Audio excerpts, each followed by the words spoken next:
हे जाईची फुलं आहे, किती छान आहे. सुंदर असे कळ्या आहेत, छोट्या छोट्या अशा कळ्या आहेत. मोगऱ्यासारख्या याच्या पण सुंदर अशा कळ्या येतात. हे जाईचं आहे. जाई, जुई, शेवंती, किती झाडांची नावं आहेत. मस्त असे सुंदर कळ्या यायला लागल्यात. जाई, जुई. एक पर्सलेंड आणि चिनी गुलाब ह्याच्या आता फुलं लागायला कमी झालेले आहेत. त्याच्यामुळं आपण याला थोडीशी याची कटिंग करून असं काढून घेणार आहे. काढून घेतल्यानंतर चांगलं फुटून असं छान याला फुलं लागायला चालू होती.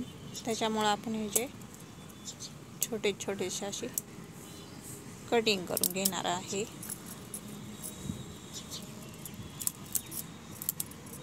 कटिंग करून घेतल्यामुळे छान असे सुंदर याला फुलं येतील. त्याच्यामुळे आपण याचे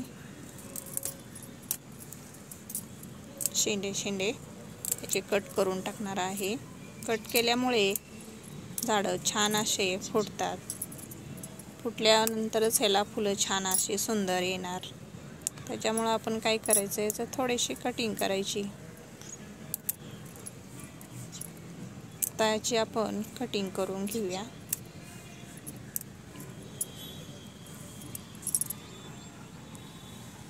पूर्ण असा ट्रे आहे.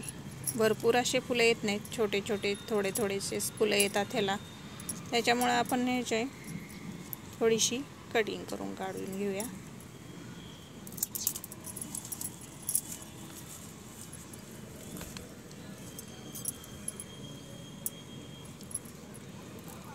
याला अशी मोठी फुलं येण्यासाठी याची कटिंग करून ह्याला थोडासा खाद देऊन घेतला की म्हणजे झाड आपलं छान फुटतं आणि फुलं पण लागतात ह्याला. चिनी गुलाब आणि पर्सलेंडची आपण ह्याची कटिंग करून घेतलेली आहे. आता आपण त्याला खाद घालून घेऊया. म्हणजे काय, खाद दिल्यामुळे हे आपण घेतलेलं आहे वर्मी कंपोस्ट देऊन घेऊया. म्हणजे झाड आपलं पर्सलेंडची झाडं हे फुटून मस्त छान असे सुंदर याला फुलं लागतील. आता आपण याला खाद देऊन घेतलेलं आहे वर्मी कंपोस्ट. ते मातीची पाऊस पडल्यामुळं वल्ली आहे, काही खुरपून घेता येत नाही. हे आपण कट करून एवढं काढलेलं आहे. ते आपण कट करून, हे पण आपल्याला कटिंग लावून घ्यायची असली तरी पण हे उपयोगी पडते. आपल्याला काही कटिंग लावायची नाही, आपल्याकडे भरपूर आहे.